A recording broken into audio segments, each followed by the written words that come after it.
But why, some say, the moon? Why choose this as our goal?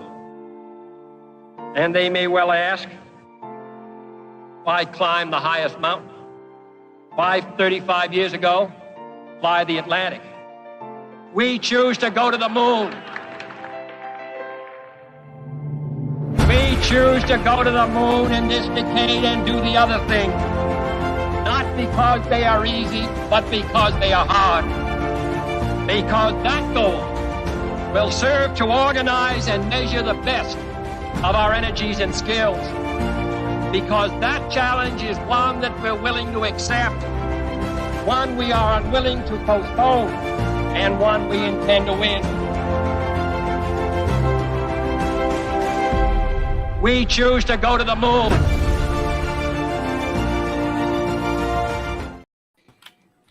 Welcome to World Blockchain Roundtable. This is episode 114, and we are going to be talking about possibilities of crypto and social media in the Metaverse.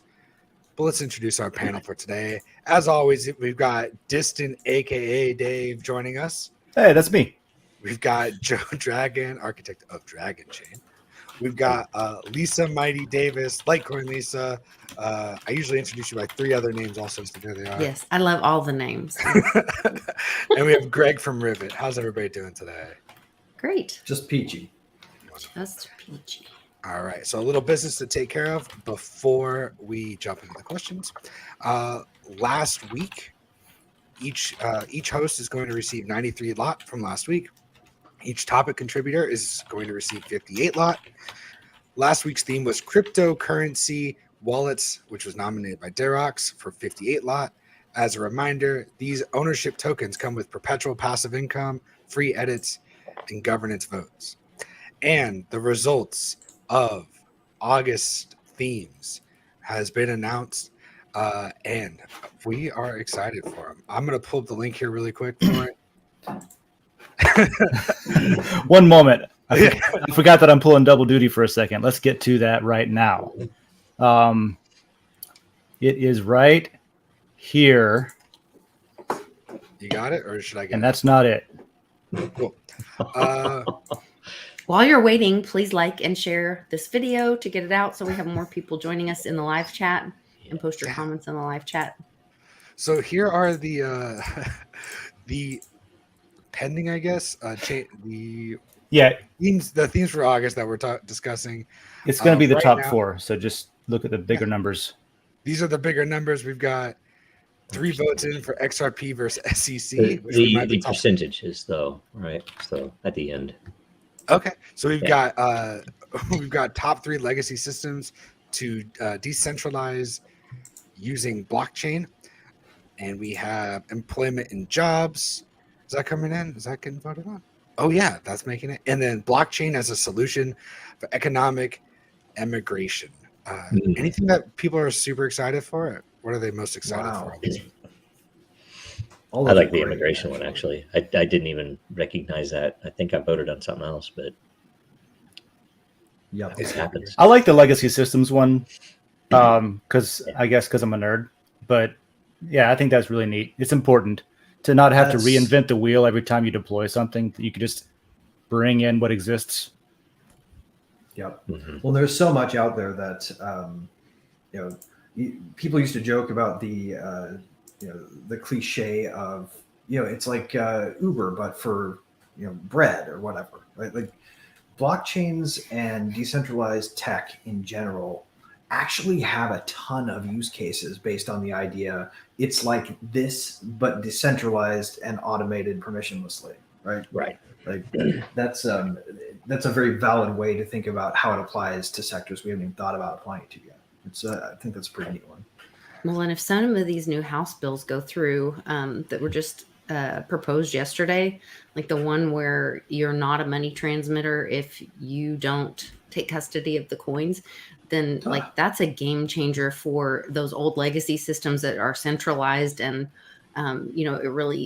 it changes things for we the people so much. It's amazing how low our bar is for what we can get excited about now too, because like that's such a sensible thing, but at the same time it's like, wow, they're doing something sensible. Freedom. Huh. Change is You know. incremental. You know, we got small changes happening. You know, I'm gonna be honest. I'm just happy that college football made it into this. We got XRP versus the SEC. I'm glad somebody wants to be in college football. Bread and circus. That's a good idea. Yay. Yes, that's actually a good point. All right. Well, that's enough for that. You'll have to tune in next month to hear us talk about all those fun topics. But let's jump into today's topics. Cool. I'm going to bring that up. We are ready. So today we're talking about possibilities. The possibilities of crypto and social media in the metaverse with episode 114. And our first question comes from Our first question, I wanted to point out real quick, if I can interject, John. I am for Am's calling an audible on the topic. I think that you don't need an audible for this because we can talk about anything that's related to blockchain, regardless of topic, technically. And I would say that this is blockchain adjacent at the minimum. The court system is also kind of a metaverse on its own right, if you really use a broad definition. So that's all I wanted to say is I don't think it needs to necessarily be an audible. Yeah. And I'm glad that he brought in the college football reference as well for this with the SEC case. So, let's talk about XRP. After the recent ruling in the XRP case, do you see a potential for the SEC winning an appeal? Dave, what do you think? And then I would say probably not. Maybe. I'm not a lawyer, but even if they do, we've got at least 2 years where tokens are not securities by default in and of themselves, because it's going to be a while. I don't know about 2 years, but that's what I've been reading from lawyers who know how long this kind of stuff takes. So we got at least a grace period. And also the points when I was reading through, the points that Torres used were like one of the 4 technically prongs of the Howey test. So even if on appeal they're somehow able to argue their points on those, there's still the other prongs of the Howey test to fall back on. And so I don't think that it meets many of them. I don't think it hinges on just like one point that came down in the ruling. That's my opinion. So I think it'll stand. It should. Great. And as we all know, the Howey test is from America's Got Talent, Hallie Mendel, who says whether or not he thinks that you should keep your case. We all say that. We all know that. Yeah. Joe, what do you think? The reality is that answer is usually behind a box, right? Held by some paid person. So from Howey, anyway, whatever that. I do think everything I've read that the risk is high, so nobody knows if they'll go forward or with an appeal, because they've already lost a lot, and do they really want to lose everything? If they appeal it and lose, it's right now they are saying that they might very well be able to say, oh well, that was just special circumstances with that one case, still doesn't apply to this other one, so they can keep playing this game until our supposed representatives ever act, right? And the craziest thing about all of this, frankly, is that in a free country, that we're I have to become somewhat of a legal expert related to this topic to do business when I just want to build shit. I'm a software engineer, and I want to build things. And I think that is the intended outcome of this, that the existing incumbent players, whoever they are, that I might be competing with when I build these things, would rather have me not build them. And what better way to do that than to try to kill any funding you can get, try to kill any customers you can get, try to essentially drain you of all of your money that you can get with legal, and in the end come in and grab either destroy you or grab all of that IP, right? That's the intended outcome, and that's essentially what they're doing. This one case has seemingly put a block in that, and hopefully it'll stand. Like Dave said, I've heard it's 2 years, but I have also heard that there really is a decent possibility that Gary moves on to bigger, better things, and who knows? It's also it's so Just keep him corrupt. away from the Fed. The other thing to note is the amount of tribalism that still exists. You have some people that still can't keep from coming in and saying, instead of saying, hey, we could use this also, this ruling, this is a good thing for the technology. It's like, no, they all have to come and say, oh, but it really is a security because we hate them because they're not us, whatever us is, right?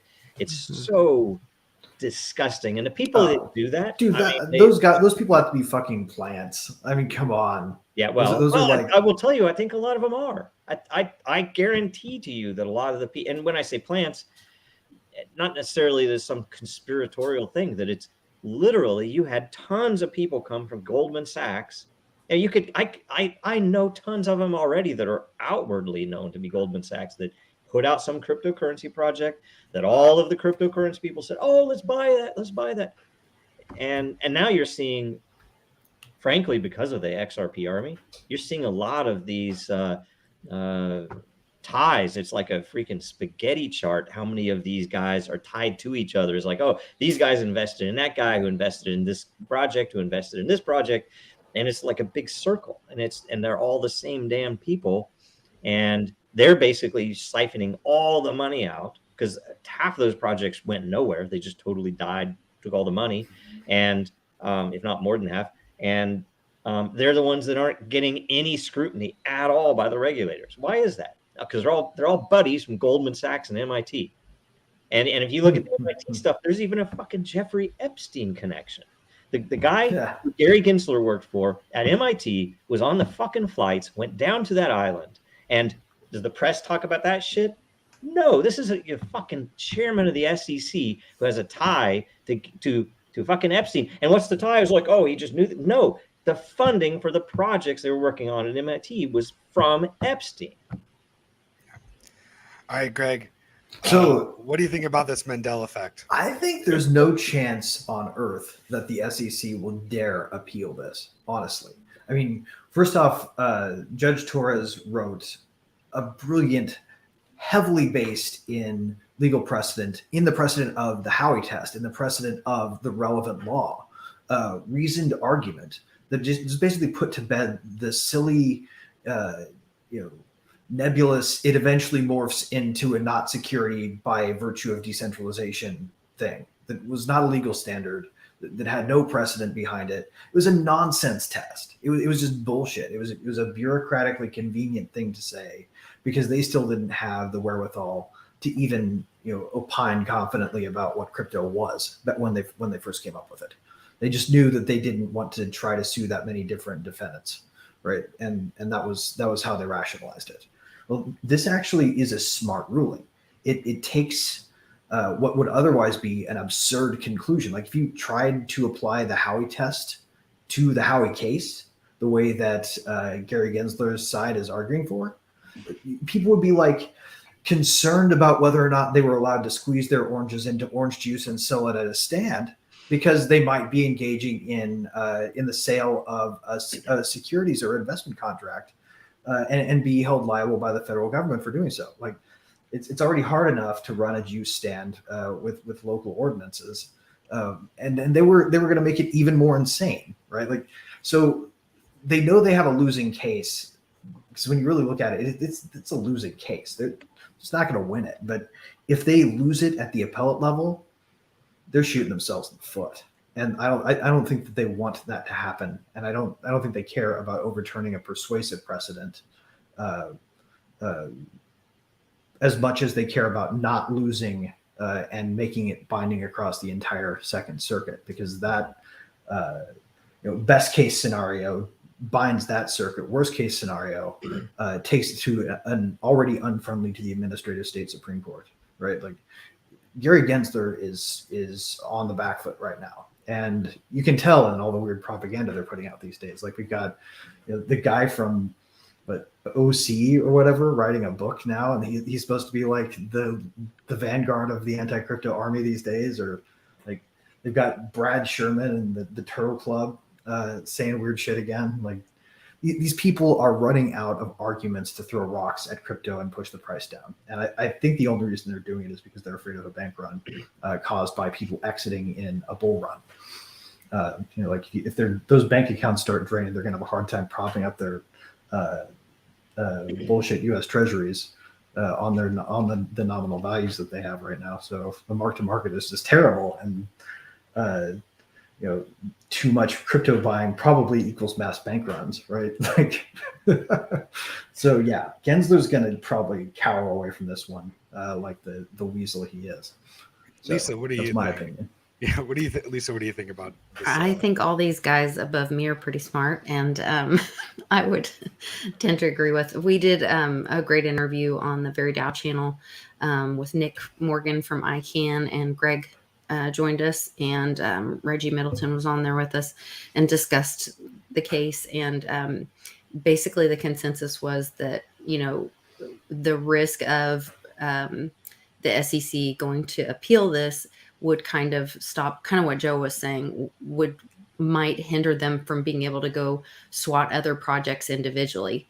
If they go to appeal this, then that might bring clarity that yes, yeah, that Judge Torres meant what she said, and you have to leave all tokens in the secondary market alone, which is what the amicus that Very Dow holders filed in the case stated, or what, not stated, but brought the attention to the subject, to the harm that the SEC had brought to token holders in the secondary market in our situation.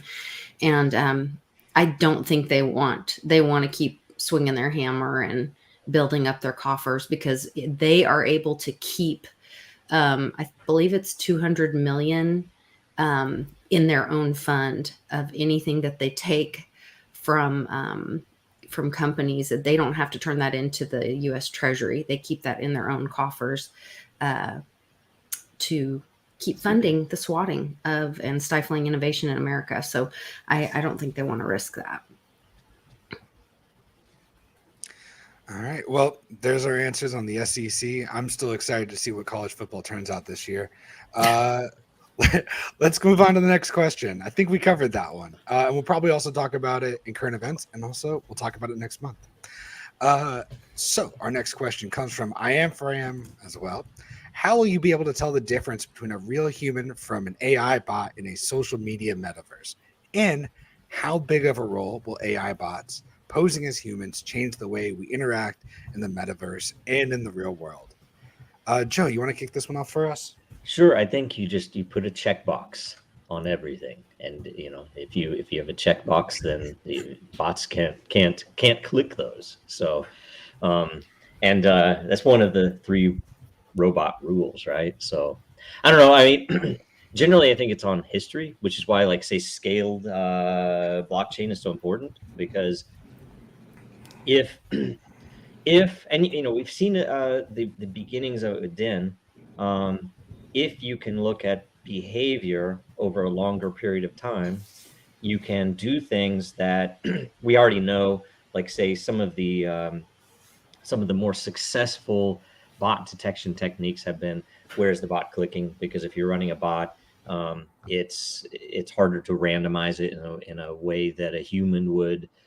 You get a different distribution of clicks. So if you imagine that same pattern or that same idea applied to anything, and so over history, did they log in every morning at 9:30 a.m. and then do a few things that trying to pretend that they're a real human, stuff like that, because a normal human is less predictable, and that's one way. Another is bounties. I frankly think that we really need something that would be a measurable identity network, which would include with privacy, and I've done a lot of stuff on this, but it's so abstract, it's hard to even It's hard to even explain to developers how to build some of this stuff, but You brought it up. Holy shit! Yeah. I've been thinking about that a lot lately too. that you can with trusted third parties, decentralized or centralized, you can expose that, oh, I'm over 18, I have these various factors. You can also, and the more important part is when I'm doing all these things, when I am saying, hey, my identity, I'm a human, I'm a real human. I've met with, let's say, I've met with 500 people, and we've shared or we've signed each other's cryptographic keys, which have, and some of that data has also included biometrics. I can see, oh, this person has blue eyes, this person has green eyes. And the more information you have, the more it can be measured, but that's still not enough because you can fake a lot of that. The interesting part comes when you apply a bounty to it. So essentially you would say, here's an identity, and it's done all of these various actions, which have essentially mined it some type of identity currency. And you guys can help me figure out what would be the utility for that identity currency. But essentially, the more bounty that fills up over the longer period of time, the more attractive it would be to someone to challenge a real or bot identity. And the beauty is, if you had a network of this and you had the ability to look at all of this this network, you would effectively see botnets as a big bubble, not as big as the rest of the network, but a big bubble attached by a small set of branches, right? So it'd be a clear, there are probably other patterns, but something like that's very, very clean and obvious. I'm going to have a bunch of handlers that are making all of these bots, and all of these bots are worth, let's say, $250,000. I'm going to go in there and I'm going to challenge all of those bots. And, it costs me something to challenge so that, I have something at risk, but essentially it's an economic thing tied to the identity. I think that's the best way, because then when someone is coming over and saying, hey, I'm so-and-so, and here's what you need to know about me if we're, going a date, or if we're going to, I'm going to allow you as a customer or something, you'd be able to look at that info and it would have numbers behind it. It wouldn't just be, oh, I think this is a real person, because you never know, right? Anyway, so there's a bunch of that. And people, I think, tend to deal right now with people faking identities, but this is really about somebody just setting up a bot and letting it kind of go. So it might be harder to differentiate, but it's still going to have the same, has the bot ever met in real life with a person? It's like, well, no, right? It's going to be much easier to do that. So anyway. Greg, what do you think about these bots? And how are we going to be able to I think that we're actually probably making a distinction that isn't going to really be easy to make when we say that how are we going to tell between chatbots posing as humans and humans acting naturally, right? I think we're going to mostly see humans using chatbots as writing tools and publishing tools. And right now, we may be able to tell if we look really closely at a cherry-picked set of examples, so we can write a research paper about how we're going to build an AI to fight AI trickeries, right? But already there are editions of GPT, large language model based bots, coming out that do not have the same limitations that ChatGPT has. You guys need to look at Worm GPT, for example. This just got sort of highlighted by some security researchers, but if you want to see the real thing in action, you would just need to go to, I think, hackforums.net and find the creator and pay him some crypto, and you can have access to a thing that literally has no limits on it, that can realistically emulate any voice it wants to. And it's probably not going to be used so much to create realistic automation to pretend to be people. I think it's probably just going to be more a tool for people so that they sound smarter and say more clever things. And I don't know if it's even really desirable to try to distinguish, because it's not so much going to be AI versus people. It's going to be AI plus people. And I'd hate to see a world exist where we have something like self-sovereign identity that makes a distinction, where you have like a negative attestation that says, oh, this account's a bot, and therefore you get treated as a fraud, or you get silenced, or you get nerfed or deboosted or labeled, right? And then it ends up being that it was just somebody who was using the AI cleverly, or just a really well-spoken, clever individual, right? Saying something that sounded a little too good to be human. And they end up with some kind of black mark on their self-sovereign identity, and they can't erase it because it's on chain, right? Like that would suck. It would be like the permanent shadow ban you couldn't erase, that you weren't even privy to accepting in some versions of decentralized identity. So I think that we have to be really careful with that, and I think we should probably look at AI as just a more advanced word processing tool. Then we ought to look at it as a threat to individuals in a sort of us versus them kind of way. Interesting. Lisa, what do you think about AI, bots, and social media metaverse? I watched the hearing the other day on AI, and actually talked about it on my show the other day. And I thought they had some really interesting points. They had 3 experts on there, and they were trying to talk about, this one guy was like, we need to be really careful about not creating kind of a ministry of truth kind of thing around it, because that does threaten the freedom of speech, kind of what Greg is just speaking about. But there is an issue of, there are things in place for counterfeiting money. And there probably should be some penalties in place for counterfeiting a human, to make it a deterrent to counterfeit a human. I believe that our census is wrong right now. I don't believe there's as many people as they say in the US and maybe even the world. And I believe they use those numbers to create pockets of power and have things happen in the US with those numbers and move things around. So I think I saw another article where they were talking about scanning people's faces for their identity. And the way they were validating that was using the flush of your blood flow to see that that's a real human or not. And I sent in the private chat, there was this huge line of people that are lining up for this new coin, Open AI CEO's World Coin for so crypto ID, fucked up. like very Utopia 1984 crazy pants thing. I don't know. This is just a really dangerous world line we're walking into. I mean, people have talked about, the chip in the hand, and was the jab going to be that? What are you submitting to when you let them scan your face or your whatever? Or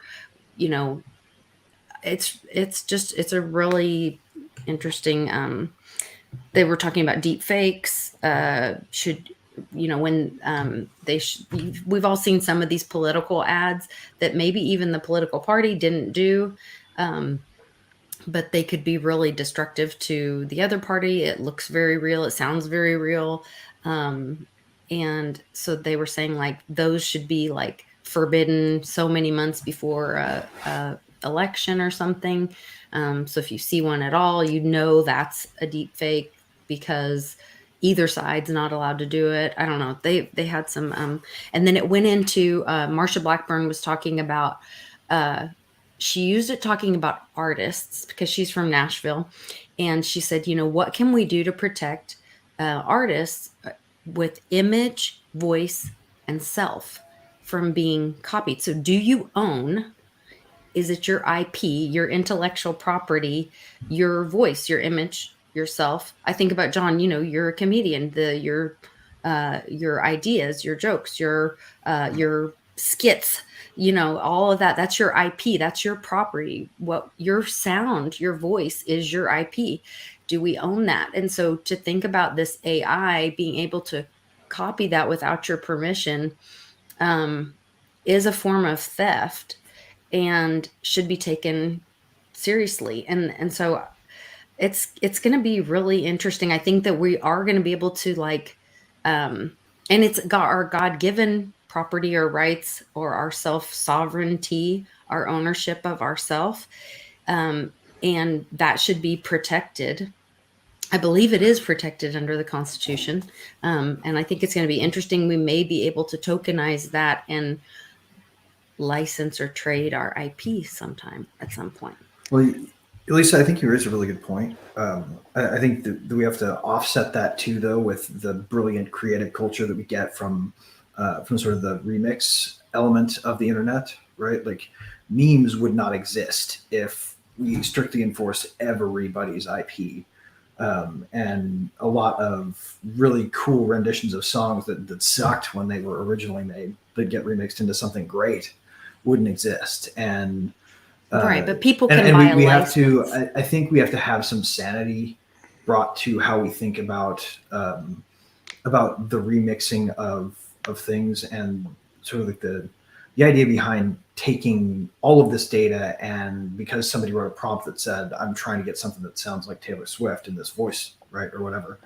That they're abusing that IP. I think it depends on the intent, right? Like if they're trying to pretend that they are Taylor Swift and use that for gain by essentially a trick by fraud, Right. then that's not really a fair use. But If we use blockchain, if then they're it can be doing, like- tokenized, Yeah. and Taylor Swift can be rewarded or be compensated for the But if use there's of her. Robo She can Taylor license Swift, it. you know, Well, but and that's she's the doing thing, a though. metaverse venue, then we That's- probably want to allow that sort of thing to exist, right? Because that could be really cool. And that's She could the choose important that. thing you mentioned is Mhm. like, well, you could buy a license, but the problem is you actually can't. It's like, okay, if you want to do something and create something that maybe it's the most important thing in the world, maybe it's maybe it's something that would bring real value to the world, and yet you can't create it legally because they don't want to. And here's the thing: I've approached several of them, and it's never gone anywhere. They don't have any desire to like say license what they call the stems in the the music world, where it's the partial recordings of different songs, where it might be a section, it might be a single track. They're sitting on a freaking gold mine if they wanted to license that, so that legally these creators could come in and pay for a little bit and whatever else, and not have any concerns about getting takedown notices on YouTube. But guess what? The takedown Well, they don't want you to on have that. YouTube, They don't want you to have the song, man. They don't want especially reserved for their favorite people. and they want the power. All the DMCA stuff it's all ridiculous. Really crazy. Where Hollywood and music industry essentially own the Congress. I mean, if anything, they're representatives of those various industries. The banks, Hollywood, the music. If you want to fix the But IP that's not system, the artist having it. you want to fix the IP Artists have system, nothing. you should make it Slaves. a waiver That's what of your personal rights to refuse to sell your stuff on the open market. If you're not going to sell your thing, if you're literally going to sit on it like the guys behind Chrono Trigger sat on it over at Square Enix and didn't make anything with it for like 2 decades or whatever. Maybe that's what, because Lisa, you're talking about, the artist should want that. I mean, the artist, I was blown away when I was a musician at the time. When the internet came out, it's like the labels are going to go away because I don't need distribution once you have MP3s. I was unfortunately a musician before MP3s existed, right? So I had to deal with doing downsampling and all types of stuff on the internet. But it's essentially it should have gone away, but it didn't. Why not? They still control it, and it's a really crazy thing that when blockchain came around, another opportunity, because exactly, if I'm an artist, I have a direct way to distribute. And now I have a direct way to accept payment with crypto or something, and a direct way to prove that you have a licensed copy of it, or even to give you something only you can open. Guess what? None of that's gone anywhere. Why? Because the regulators Because of the don't middlemen. want that to happen. And why don't they want it to happen? Because they're owned by the same people that have controlled all this stuff before. And it's not just music, it's everything. So anything you can think of that when you came in 2017, 2016, 2018, and everyone is thinking, oh my God, all of the things that can be done with this, we can now have control. It's like, well, that's not going to happen here, buddy. Maybe if you were over, in Asia or something, but not over here. So I don't know. It's horrible. I think it's still possible, but we have to get rid of the middlemen, Well, we have to get rid of. Yeah, we have to get rid of. I've talked about that before. Right? But and really, we do need to revamp the IP system. Like, it needs to be procreative, right? Like, you can't have a system where just out of spite or because you want to gatekeep the magical power of access to this, like if we wanted to get a Billie Eilish tune to open the show, good luck, right? We don't just not have the money for it. We don't have the contacts to get the website where you ask for it to call you back, right? Yeah. They only want that going to people who are in the little club. And to me, like, I would hate to see the internet just lose all of its ability to riff out of a desire to overly protect. The more you close it down, because it makes it more funny when it's illegal. If Pepes are illegal in Europe, they are radically more funny than they were before. So that's just how it works. Yep. So, fun example, by the way, try going on Chat GTP right now or Stable Diffusion or whatever, anybody out there who has it open, and just type in like a cartoon mouse being yelled at by a pantsless duck in a sailor suit in the style of 1950s hand-painted animation, and see what comes up, and tell me, is that infringing on Disney's copyrights and trademarks? Sure, they would think. Because, right, like, so if we let them have that, then we go into a black hole of everything is restricted. I wouldn't be. I would make a bet with you, Greg. Any of these that are VC funded, any of those platforms that you would put that in that are VC funded, already have a Disney filter. I would almost guarantee to it. Now, even as lazy as they are, their lawyers don't have much to do, and there are a lot of them. So I guarantee to you that their friends and their money is in those platforms, and there's a filter. Yeah. Oh, yeah, I'm sure. All right, Dave, perfect timing. We're going to move on to the next question. I love it. Our next question is coming from a friend of the show, I would say he's a friend of the show. Greg Lang, what are the biggest risks posed by recklessly implementing various SSI, DID, self-sovereign identity / decentralized IDs to the profusion of metaverses and the cypherpunk ideas underpinning crypto, Web3, self-sovereign social media more broadly? Greg, do you want to kick this one off? Do you have any ideas about this?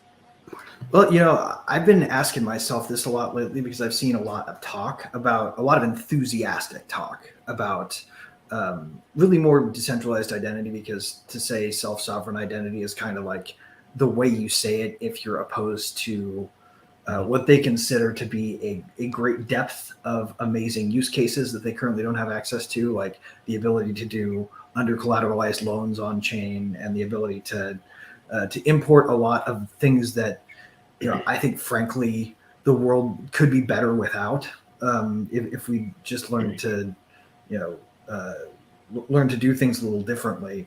We don't need some of these things, and at the same time, I think there's some serious risks built into doing this rushed without having principles governing it, right? Like, for example, would it be dystopian if you could only get your self-sovereign identity one time and it was forever linked to you and there was nothing you could do about it? Probably. Like, the full concept of self-sovereign identity from a cypherpunk perspective is that you can have ephemeral identities. You can discard them. You can be done with them. You can have several at once for different purposes, right? That's the only way that self-sovereign identity is truly not a trap for you.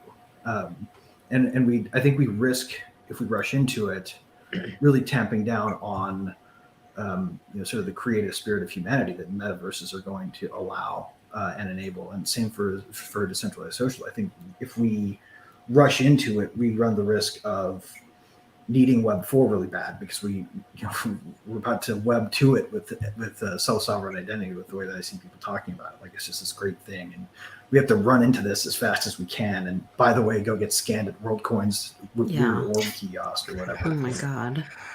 Dave, since you missed the last question, what do you think about self-sovereign identity? Do you think we should all just burn our birth certificates? And I think that we should have that option. Yeah.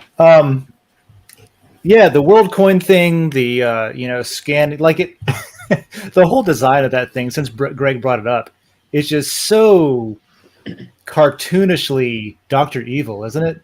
It's like scan into the orb. I don't know. There's a lot of I saw even was it the WEF or the United Nations or somebody published something officialish about Web 4 already, right? And I was just like, Web 4, and they outlined all this stuff about augmented reality and interoperation with AI and this whole thing, right? Which to me is still like what Web 3 is. So it surprises me that like they're talking about Web 4. And the only thing that I can figure is exactly what Greg said, which is there is this attempt to, number one, own everything and commandeer it to call it Web 3 or to call it decentralization while still controlling it in a centralized way somehow. And two, there's a reluctance. I think Greg also said this, but there's a reluctance to doing things differently. And I think that's the big friction point is everything's just got to be reimagined. It's not like there are some things that we could totally just carry over and decentralize it in a way that's meaningful. But there are some things that can't be done that way, and you have to just operate differently as a species. Like this is what we do now. This is how we live now. And one of those have to go after fraud with men with guns. Can we just dispense with that part and come up with a way to make sure that and one of those things is ID. One of those things is what your identification, what your your passport says, who it says you are, that kind of thing. Is it okay to have multiple identities depending on where you are that day? Maybe in the past that wasn't okay because there wasn't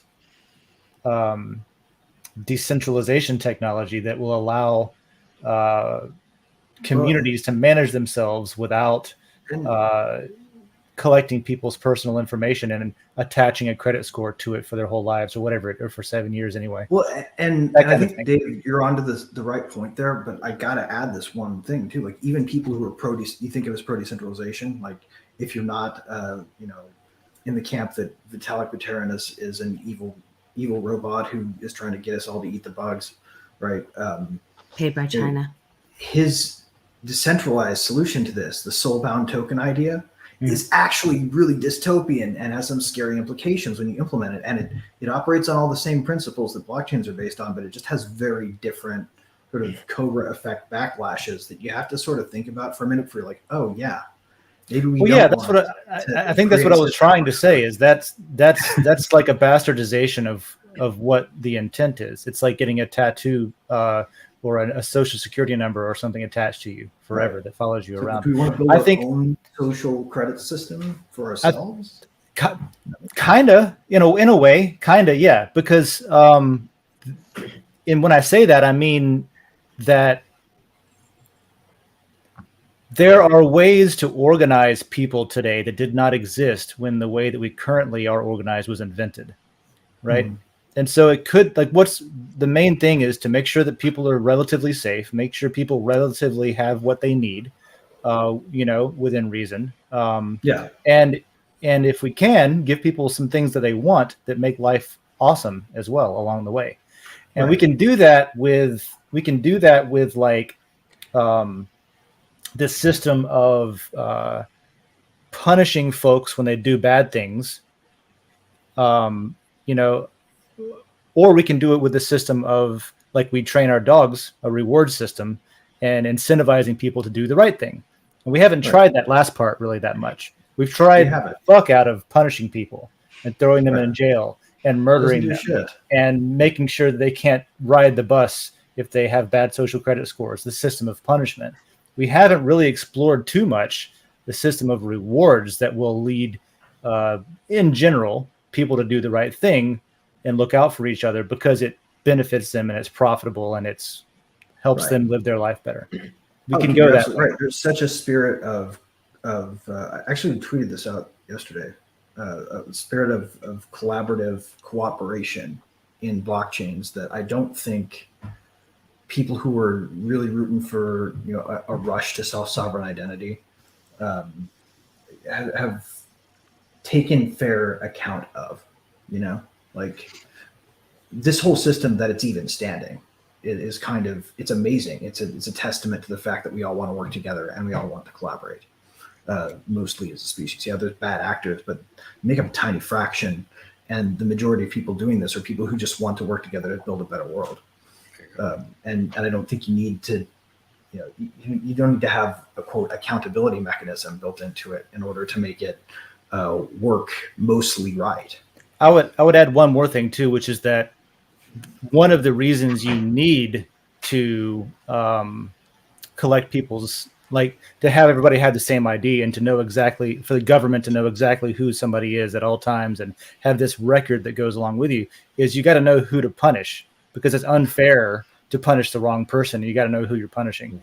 But if you're built on a reward system, you don't have to care who anybody is. If you do the good thing, you get the good reward. And so then you don't necessarily need that centralized identity database that you can never escape, kind of thing. That's the other thing. And totally on top of that too, like why not give people the right to wipe the slate clean and try again if they fuck up? Why do we have to let like criminal records follow people around for their entire lives even after they serve 20 years in prison? It's not really right, in my opinion. I think we should be very guarded about sort of rebuilding the ability to hunt people down where they live into the new web. And we're all here at Den all about second chances and helping each other. Lisa and Joe, what do you think about this? You go first, Lisa.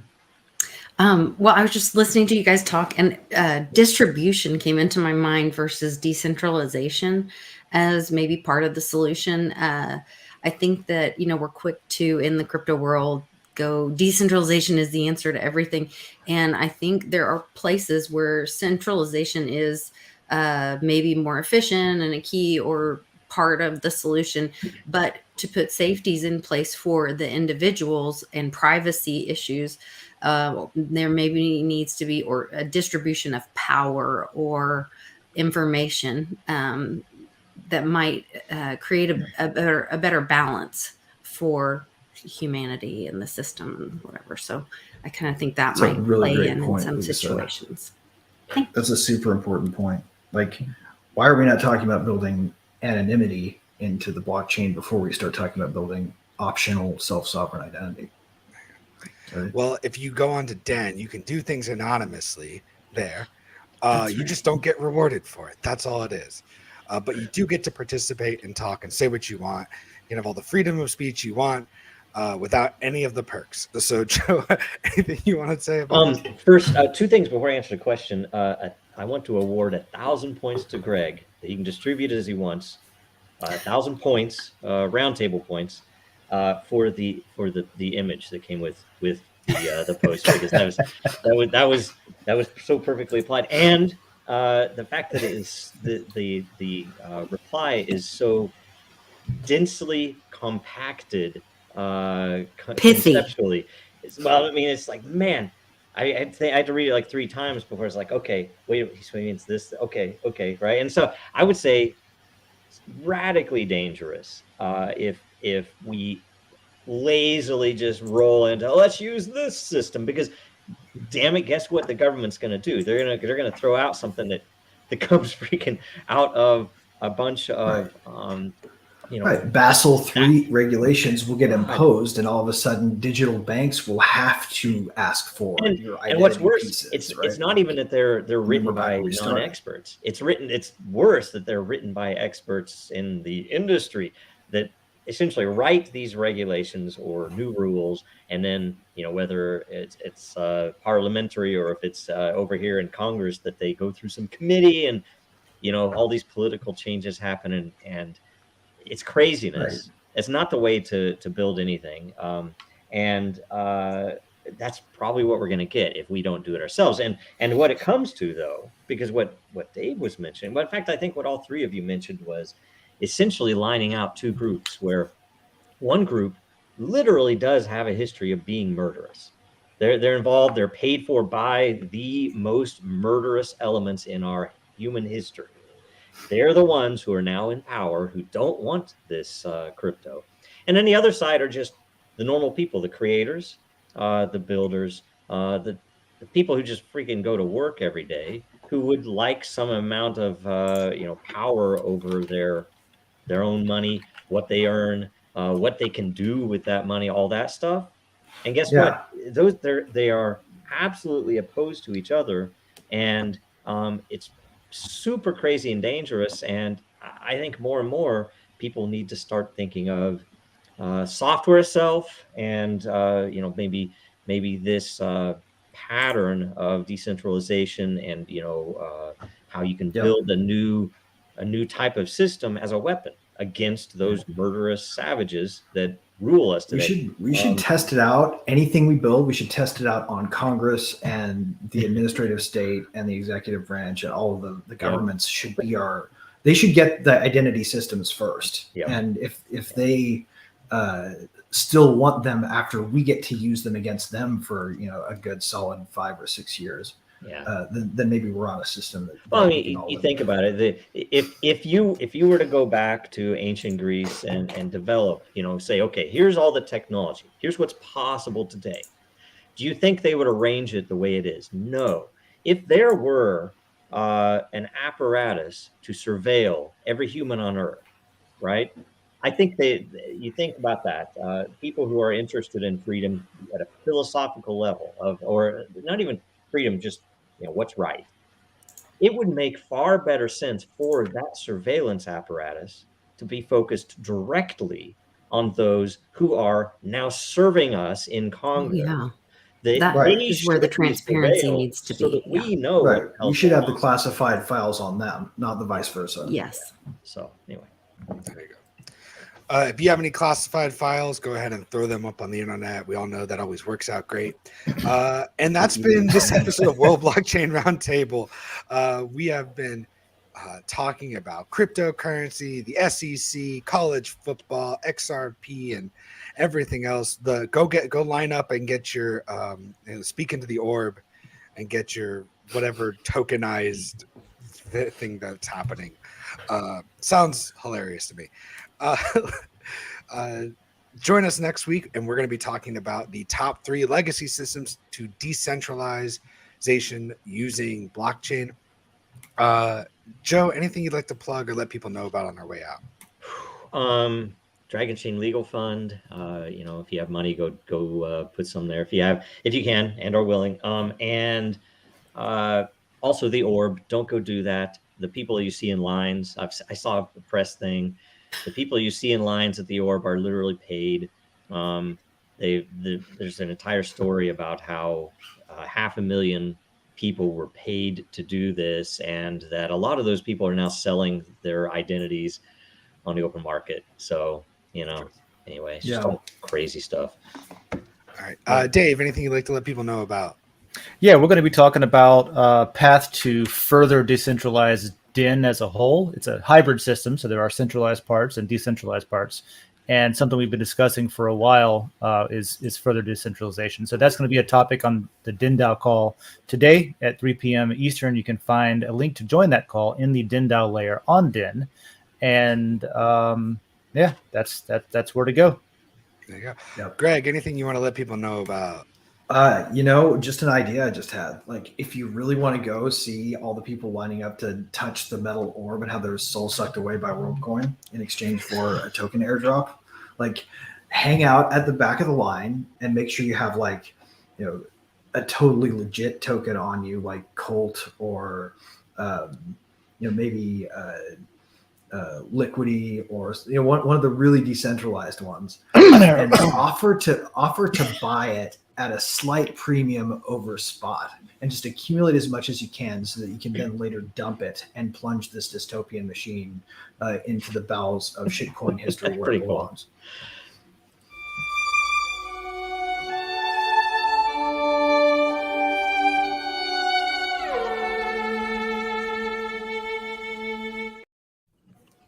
I think he has to get in once. He has a quota, right? Yeah, it's a quota. Once I'm legally required to play that video a certain amount of times. Lisa, anything else you'd like to let people know about? Speaking of our friend Satoshi Sean, everybody keep him in your prayers and thoughts. He's improving and hopefully we'll be back on the show with us soon. I would love for everybody to join me on my YouTube channel, like when Lisa. We're changing things up, and I'm headed to Vegas September 29th through October 1st to be a part of the Silver Symposium, and we're merging crypto and precious metals and having talks around that. There'll be a bunch of old silver bug guys, silver and gold bug guys, and a bunch of crypto people there too, so it'll be a great time. Sounds great. The future and the past coming together. Fort Knox is changing. If you want to find out more about me, you can go to johnbranch.info. Just be nice to each other, try to be positive, even though things kind of suck sometimes. We'll see you next week. Like I said, we're going to be talking about top 3 legacy systems to decentralize using blockchain. Leave a comment or a question that's blockchain related, and we'll talk about it. You can throw in audibles, and we'll see what happens. Thanks for tuning in. Stick around after this for current events. We're talking aliens. We're talking XRP. We're talking college football. We're talking the Mandela effect, the Howie Mandela effect. It's important. The aliens are coming to buy our bags. That's what I've heard. That's what they're coming for. All right. Bye. Thank you.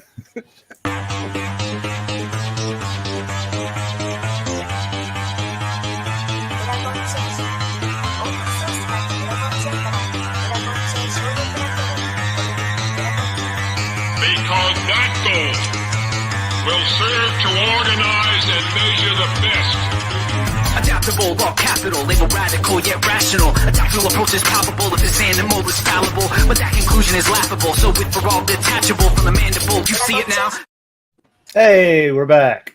Hey, can I say something real quick? And I'm kind of sorry that John's not here because I think I have something he could work on in a bit. Think of this now. It's niche humor, but the Howie Mandela effect could effectively describe what the SEC has done. Think about this. They're claiming it's been that way all along. I never really tied that together. Yep. That's great. Yeah. Yeah. Brilliant. No, it's always been this way. No, we just use the existing law. We've always said it was like this. That's right. Isn't that crazy? That's great. Exactly. And your orange juice stand is selling securities, you bastard. There's a forum of like Mandela Effect forum on the internet. And it's funny because the people that discuss things in that forum, they talk about things as if the Mandela effect is literally just people popping in and out of different parallel universes, And so when somebody brings up a new thing, like, do you remember it this way or do you remember it that way?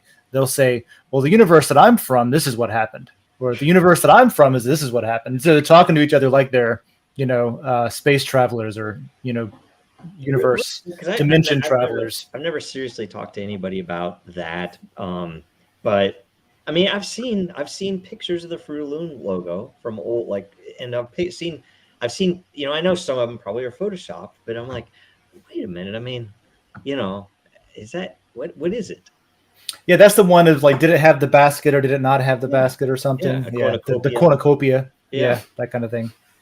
Yeah, I don't know. There's vivid memories that I have that are not apparently how things are. But this is where I swear to God, the Berenstein Bears was one of them. The Berenstein Bears. I swear to God, the folks over at Quantum have it right. Yeah. With the whole ability to manifest an alternate reality. And you know what? I'm very OCD about spelling. So I know it was not Stain. Right. So the thing about Berenstain Bears for me is the only reason I feel so strongly that it was not Berenstain is because I remember arguing there's a German E-I-I-E pronunciation where Americans say it one way and Germans will say it another way. And I remember arguing, is it Berenstein or Berenstein because of that? Yeah. And because of that, I'm just like, wait a minute. If I'm arguing about whether the EI means this or that or how it's pronounced, how was it ever, the letter A instead of the letter E? It wasn't. Kind of thing. The worst one is the Jaws, the end of Moonraker, 007 Moonraker, right? Do you know this one? This one was newer. That at the very end, I remember seeing this as a kid. It was like the first 007 movie I believe I ever saw. And Jaws was the big guy that, beat everybody up and stuff. And he had, he was called Jaws because he had this grill, right? So just all these silver teeth. And at the very end, he meets this girl and she smiles and she has these very prominent braces. And so they both smile and they go off to, into the sunset. And it kind of placates Jaws. He's no longer violent. He's like, oh, he found someone like him. Now, if you watch the movie, no braces. And I'm like, I don't remember that. It doesn't even make sense. It doesn't even make sense. And anyway, it's crazy. So I have an unfortunate curse of memory. So I'm totally with you there on that one. I'm with anyone who thinks there originally was an E in the children's book. And for anybody else who's paying super close attention to ridiculous details, right? Okay. So there was a line in the Chronicles of Riddick where he said, "I am the monster," and they took it out, or it got hedged out of it. Like, wow. By the way, don't ask me. This dredge up memories because I have way too much makes me happy stuff in my head. Because especially the two of you are always very rational about any of the numerology stuff and all that. So the fact that you both believe in this, I'm like, okay, all right, I'm not crazy. So the cool thing is that if we do the whole like recorded history on blockchain thing, yes, you can either prove that so if you hash something into the Bitcoin blockchain and then like in 20 years they say no, it's always been that, you can prove whether it was or not, or multiple dimensions theory or whatever. If it's extra dimensional, it'll still yet you would here's the thing, two things you would have there. First of all, if it weren't extra dimensional, you would at least know when they decided they needed to change it, because that's when it would happen, right? If it is extra dimensional, you would at least have some evidence of when a cross happened, right? Or how is it if you are in this dimension that your mind remembers that other dimension? That's unless you go in this dimension, it was time hashed vortex theory in the past, the new way historical revision, right? It could literally have destroyed all specific knowledge of a thing having been a certain way by essentially decrystallizing quantum dice rolls, right? You could have it rewound essentially to an earlier quantum state, and none of us would actually know, as the dice rolls came out differently, that we were in a different reality. Right, that's what I'm saying. Is like the proof concept, the measurable proof concept that Dragon Chain employs. It only works if you assume that we all have a shared reality. Yeah. Yep. So if there's weird shit happening that we don't understand, and you can pop in and out of different dimensions where history actually it always has been this way, then nothing matters anyway at that point. But Have you guys ever played with that app that the quantum guys came out with, where you can go randonauting? I've read about it so much. So we had a case when I was in Seattle where those kids did it, and they wanted something exciting to happen, right? Right, and they found the dead body. Yeah, they found a suitcase that no one would have found on the shore. I'm like, what in the world is this about? It's crazy, and it happens over and over again, right? I have a scientific test I want to try with somebody who wants to do that app with me sometime, because I think we can create I do not want to find a dead body. Alternate reality if we both go on different quests at the same time, that we set the intent to communicate with one another in the alternate space. I like it. That would be fun. So what was that TV show that was basically like that? Not Loopers, but Quantum something. Leap, or Like wasn't quite- remote viewing stuff? Is that what you're talking No, about? that stuff's cool too, though. Yeah, I have Quantum friends Leap? that do that. No, not Oh, quantum. remote viewing? Really? Yeah. Oh, I forget what it's called. There was a show there where they were trying to get back to their own. They were trying to get back to their own like base reality, their own universe. Maybe it was Quantum Leap. I don't think so. Not my universe. I can't remember what Quantum Leap was, right? I just remember the name of it. That was where the guy like jumped into different people in different places, and he had to He would be solve different whatever their people issues even. were before he could make the jump to the next place. Always hoping he was going to make it home, right? Huh. And he had an invisible friend who was like some kind of silly actor. He was a hologram or something, right? Yeah. His friend. Yeah, man. Wow. It's kind of like Knight Rider combined with the or the hand from the thing from. But yeah, Knight Rider combined with the Equalizer, right? Yep. Just Knight Rider meets Tenet. No. We should do more mashups like that. Anyway, Goodness. there's no creativity in Hollywood at all. Yep. There's none at all. So anyway, it's this algorithmic thing, right? I had something I wanted to ask you. Oh, the crashed aliens. If you guys noticed this, because it bothered the shit out of me because it was so much parsed language. Like, say you had, I don't know, she was a congresswoman, I don't know what she was. She was asking about extraterrestrials or extraterrestrial craft, right? The guy says, I couldn't talk to you about that unless we're in a skiff, in a top secret facility, right? She's okay. Right. Next go question. Into the censorship room. Yes. Right? Next question. Executive session. She then asks, okay, did you recover what they call it, biologics? That's what he said. Yeah. Okay, so but something about this, and then she said human or non-human, and he said non-human biologics, right? And I'm just like, anybody who's asking these questions, okay, non-human biologics, extraterrestrial non-human biologics, or because. And that's what even people on 4chan were saying. It's a or transhuman, post-human, non-biologics. Recovered of a Russian monkey or Russian dog. Yes, biologics in a spacecraft that we recovered. So, like, what if it was just like a Russian monkey test ship that crashed, and we recovered that? And here's the thing, because my thought is, yes, that's what it is, and they used this this interview back and forth to parse the language so that it sounds like, holy shit, extraterrestrial aliens, bodies recovered. They're real. And why are they doing this right now? I mean, they could have done the this whole years hearing ago. was that, Joe, because yesterday the DOJ dropped charges on SBF. Well, the whole thing was a distraction. I mean, all of these things. And then Ukraine, the Hunter thing was going on. They let Hunter walk. Because he lost that, right? That's the other thing too. They changed that story. No, the judge backlashed on the settlement. He didn't get you know why? Do you know why? Because his attorneys called in pretending to be opposing counsel and tried to get them to drop the evidence. Yes. And yet, if you go on Twitter, all of the most recent is they're trying to push that the judge asked the question about, well, will he be chargeable in the future?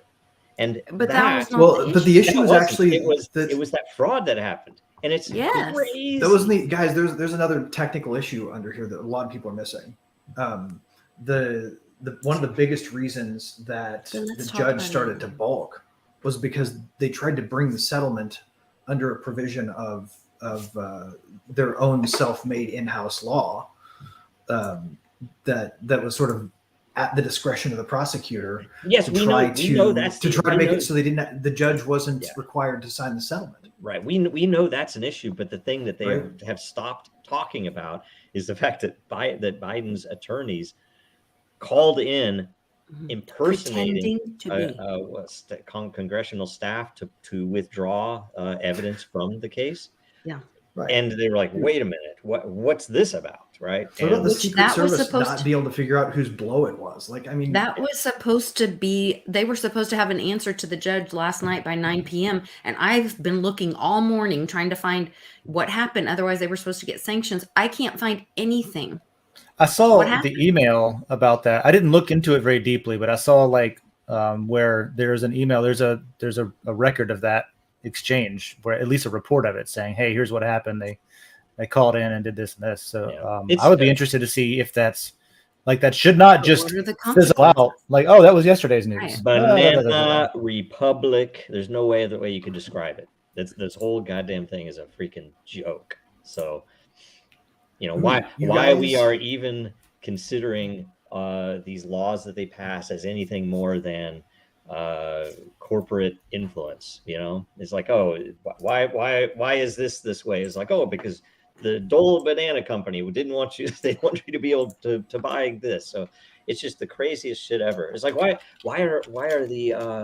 do air conditioners not do as well anymore? Oh, because that patent ran out, and the company that owned the patent had to make that thing illegal for CFCs. And it's like all this other crazy stuff. It's all a joke, and this is just a big piece of it. So, and we're supposed to just keep swallowing the lies. The SBF thing, by the way, too. I will try to avoid offending anyone, but if you want to bring that back up, let's offend away. That gorgeous mug of Sam Bankman-Fried. And that's the other thing too. Why are you showing scenes from Raiders of the Lost Ark, man? The Ark of the Is Covenant this even itself something related to? It's all. Well, and why does he get to walk unless he rolled on like Pelosi, Maxine Waters? Yeah, right. He gets to walk because he didn't roll on them. That's the whole damn point. Because the DOJ and FBI are controlled by those same parties. They probably got kickbacks from Sam Bankman-Fried. It's like his parents still have those properties that he bought with investors' money, right? It's like how is any of this possible without blood being spilled? Because I don't see how and people who lost that. I luckily did not put any money ever on FTX. I only had an FTX account because they bought what they buy Block. What was the name of the announcement group that had an app? It was Block. I can't remember. It's gone now. It was actually pretty useful. Yeah. Anyway, it wasn't BlockFi, right? Might it was the one that would announce that we had an account so we could announce Dragon Chain. I don't know. Yeah, of course they won't pursue the campaign finance charge. No, they're going to let him off on everything they can. Is that because elections are coming up and they don't need the case being in the news or reason? The other small reason is how much money he helped them launder between the U.S. and Ukraine and the American politicians. I mean, that's probably the biggest reason. And the second is he knows we're corrupt, right? Like if he were to talk about his interactions with Gary Gensler candidly in public, or if he were to even threaten to, he would end up getting whacked. Yeah, like this guy is probably playing along with them in exchange for leniency, and by playing along, they mean shut the fuck up and sit down.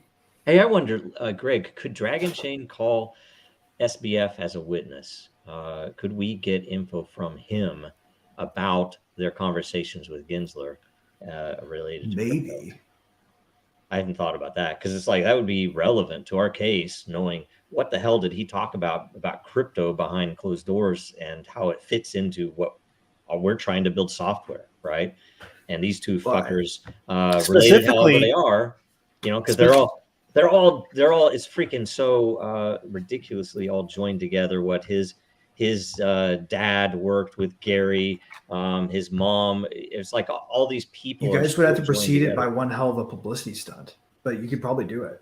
Like here's what you guys should consider doing: hoax rebrand Den.Social to be Twitter now that Elon's not using it anymore.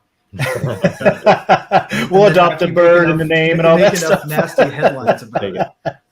Then you. He doesn't want it. We'll adopt it. Sure. Yeah, like that's move funny. The court to change all the names too. Like what's interesting to me is it's our new chat feature. It's called Twitter. Is that Dragon Chain specifically builds software that prevents the type of fraud that FTX conducted. Yeah, and Nobody wants it. And FTX was the one that was getting the pass while Dragon Chains is being drugged through the legal system through They courts. just He legislated proof was of reserves. actually This would helping them all write the be under fucking bridge. rules. Oh yeah, he was. What do they call it? Kicking out the ladder. He was helping them like oh, nobody should be able to do what we did to succeed. So Right. yeah, that kind That's of thing. pathetic. Just let us go ahead and get away with it, and then I'll help you write that. I'll let you know what we did so that you can tell them what not to do. I will, by the way, tell you, that's going to be, you could say, I don't know if you guys know the test for society. What's it called? The shopping cart test. The shopping cart test. Yeah. I mean, I think similarly, it would be something like this. I hate to say this. I don't hate to say it but I wish I didn't have to. I think the way that America reacts to SBF, getting off scot-free, reacts to how they're controlling this industry is really kind of it's a big indicator of whether America is really there anymore or not. I mean, because I think it's gone. I mean, there's a decent chance, and I've seen some really interesting stuff recently about solutions to our current state nationally, but looking at it historically, what would the Romans do? What would the Greeks do? But I think it's a big indicator if people just kind of ignore this, because this essentially that the circus and the bread have become so massively efficient and powerful that nobody gives a shit about any of this anymore. That's the craziest thing right now, right? I mean, because entertainment is great now. The beauty is entertainment starting to blow out. It's really sucks. Yep. Nobody gives a shit about that anymore. Even sports, they're all becoming too political. And bread, everybody realizes. I mean, maybe that's AI generative video is going to destroy sports. How much better will basketball be? The child sex trafficking will destroy sports. Hell, when people realize that my kids Super Bowl is the largest trafficking event on the marble races, because the marble races are more fun than watching the sports now. So anyway, it's kind of screwy.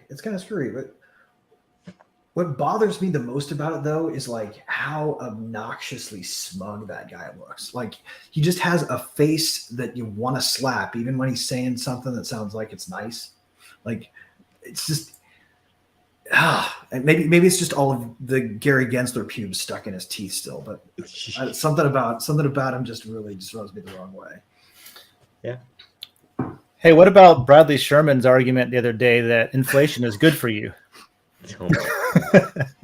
He was talking about how the government prints money, but when we do it, it's good for you. He was talking about Saragoshi, though. Was he? Now here's the thing. In that Saragoshi, what did he call Satoshi? Saragoshi Nakamiro or something like that. It was freaking crazy. Is that what he called Satoshi Nakamoto? Here's the thing. I saw it out of context, and the thing that blew my mind, if it is correct, he said people think blockchain is innovative, right? And it's the same line that Gary has had, that really kind of blew my mind, that Gary's given us tech tips, right? He's like, oh, you know what the hell innovation and technology. This is BlackBerry Gary, for fuck's sake. This guy used his private email during the freaking. He said the same thing, that blockchain's not innovative. They're all saying AI is innovative. Why? Because they can control AI with filtering. You can't control people on blockchain. So AI. The thing is, though, he said he actually countered the innovation of blockchain and Saragoshi himself with, he literally said Enron. And what was the other he gave? What? Yes, he said Enron. I'm like, oh my God. What? And I can't remember what the second one was. Well, you know whose team he's on then. He's on Team Papa Bush. That's how far off of very reality telling. can you veer before nobody will even humor you anymore? Well, I just don't know. Here's the thing. Shame on that freaking California district that voted him in. It's actually shame on him too, though, because he gerrymandered the shit out of that district after the last census. Honorable society, any honorable society would lynch him when he visits home. You think he goes home? No, I don't. That's probably never goes home. I don't know. He strikes me as kind of a freak, and there are a lot of porn studios there. I actually, at least to it's like visit I his met, favorite local I donor. met Rockefeller before because he Oh, did occasionally show up at his district, right? creepy. Man, yeah. Well, that's what I was saying yesterday to somebody. It might have been you, Joe, chatting about the Bradley Sherman thing. Was that my only question? I don't question his motives because we know that he's on payroll. We know that he's the vast majority of his funding is banks and bankers, and so that's who he's playing for, right? He's performing for them. What I question is and I also don't question that he thinks everyone is stupid, because he obviously thinks everyone is stupid by the way that the points that he's making and the arguments that he's making. And so my only question is are people as stupid as he thinks they are? I think here's the thing. I think any of them that care about it, it's a very small portion that care about it that are that stupid. There are a lot of people that might or might not be stupid that don't give a shit about it, and that might be some of the problem because he literally in one of the clips said that we make money in America by printing money. I saw that. Tells me I don't fucking get economics. That's why Japan is selling their treasury bonds right now to. That is, by the way, in the end, I'm going to challenge you guys. Any societal, political, societal, even scientific question now that has some degree of drama around it, right? Some issue around it. Especially, and let's just assume, I'll be subjective here and say, let's say the ones that you yourself deem to be a bad thing, an issue, right? Okay, it's bad that that's happening. Why is it happening? It's bad that censorship, the voting problem, poverty, homelessness. I'm going to challenge you, and I'm going to ask you, okay, we literally, and we've had this since after World War II. Well, maybe since the 70s, depending on how you look at it. Unlimited money, the unlimited capacity to produce as much money as they want. I would say I think the single biggest issue is that the Federal Reserve printing money is the single biggest, because it falls into every other issue. You would not have wars forever and ever and ever except for that. You would not have frankly, you wouldn't have all of the societal issues that we have right now, except that they have unlimited money and they can fund anything they want in propaganda to essentially separate everybody in the world. They can separate black and white. They can separate Christian and Muslim. They can separate they can separate any groups that they want because they have unlimited funds. If they didn't have that, it would all be. You can't blame it all on the 1970s untethering, though, because no, it's 1913. I blame it all. Yeah, it's the individual income tax is what did it. Well, the Federal Reserve and which the only reason that the IRS exists is because it's their cops. It's right. That's the only reason that exists. And when you look at it, I saw a thing yesterday where they were pulling up Western investment returns along with capital gains and a bunch of other pieces in there. And a couple of things I hadn't quite pulled out myself, which I should have, but I'm not an economist, right? Is, obviously if I hold money, I get taxed because they're inflating it. So it's worth less in a year and 10 years. If I invest money, not only do I get taxed on its way out, because I'd recognize that, but the inflation itself also counters that. So capital gains is affected heavily by the inflation as well. So I think I got returns. It's like, oh, shoot, I have to give up some of them, but at least I got these returns. But I didn't really get returns. You guys know how much the original income tax applied to what percentage of the population when they first rolled the thing out? Tiny. Right? It was like less than 3% of people in that's how the two-bracket system had to pay. There's like no paying, or you pay if you're in this top echelon of earners. Yeah. And then, lo and behold, they magically inflate everybody into the top bracket, and they add more brackets and so on. Right? Like inflation is it's an accelerant on taxation, and democracy it's is a separate dangerous, tax. and Right? That is what an we- interesting path, isn't it? Inflating into the top bracket, like because they tie it to a dollar amount, not a what do you even call it? It's like if you held gold and then magically that gold became less pure, like the percentage of the amount of gold that exists that you hold in the same Debasement. block. I Yeah. heard somebody talking about houses recently, and part of that there's so they're trying to pass this bill about you having to start paying capital gains on even unrealized gains, and your house would be included in that. Well, right now everybody's house, we're in this very unusual thing where houses prices should be falling because of interest rates going up so much, but they're not. And part of that is because these huge corporations, monsters, are paying own 20% so over much. list as soon as Yes, it's on the market. because they own so much of the housing industry, and so they're manipulating the markets to keep the housing prices up. And if this tax thing goes in, people will have unrealized gains on inflated housing prices that aren't realistic, that they will be expected to pay, which is insane, because how all the fuck are under you the supposed to guise of pay for it? making the big guys pay their fair share. It's just another way to rob the everyday middleman, just like- or the just not like what they- middleman, but the middle America. Just like why they hired all those 87,000 new agents, right? They hired those guys under the auspices of going after the wealthy, make them pay their fair share. But really what they wanted to do was implement a new tips system so they could go after wait staff, right? Like, Oh, really? And the $600 per Right. on your the PayPal. tax gap they want to transaction. close It's is not gonna stuff end that they well. can't currently surveil. Yeah. And the funny thing is they're doing it on both ends.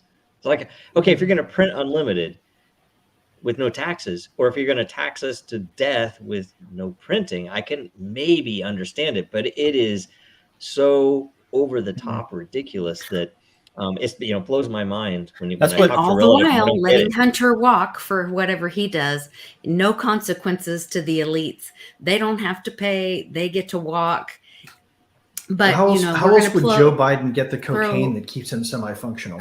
Yeah, well, but we're going to throw every blue collar worker in prison so that we can, get that funding for our, legal slave system. It's just so corrupt. The corruption, it bothers me less than people's ability to pretend that it doesn't exist, to be honest with you. I would much rather live under a system of, oh yeah, we're going to let Sam Bankman-Fried off because he did us a bunch of favors, and we like him, and he helped us win, and he laundered money for us. So we're not going to charge him. Right. I would rather And that everybody in power is than like this 900 sort years of old, like so they still think we're in the delusionary, Cold War. like delusional Pretend system it that we didn't live. happen. This Yeah. pretend So- thing that's going on, and I would much rather know that like what I like knowing what's going on. Yeah.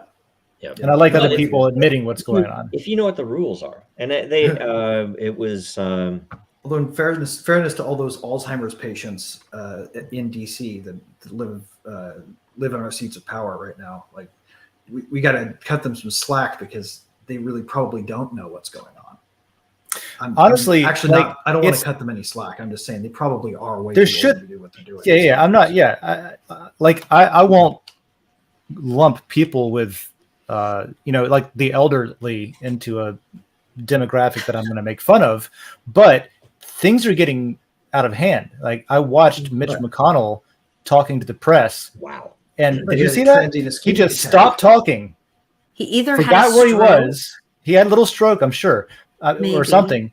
He stopped Something. in the middle of what he said the first half of a sentence, and he was about to give a list of examples of something, and then he just kind of spaced out and stood there. And then someone walked up, and if you listen, they reminded him where he was. They said, is there anything else you want to say to the press today? And then they sort of like led him away. And this is a lot of people that are running the country right now.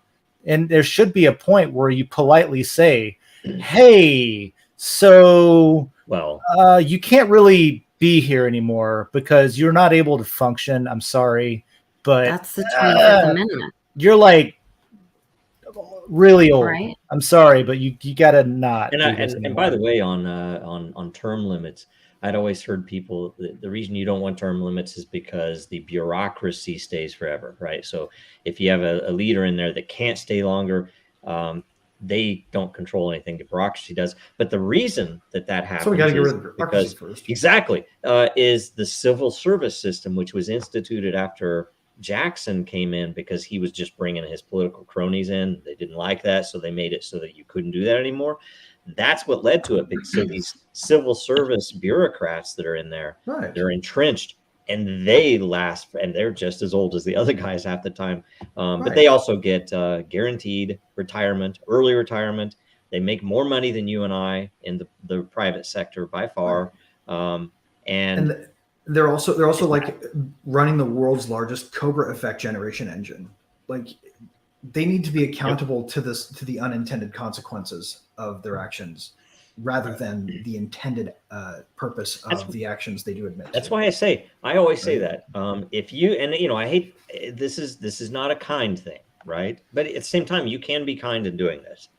The people who work for those agencies should be shamed when they drive into their neighborhood. If you know something, it's like they are being paid more to essentially put under the thumb their fellow Americans, and they should be shamed. And the same with the politicians. I mean, there are some politicians I would say that are honorable. I'm sure there's more than I would like to say too, but some of them want to be there for the right reason. But gee, many freaking Christmas, how many of them are just they're just paid spokesman for I don't know, it's just all trash. The whole thing is a freaking clown show.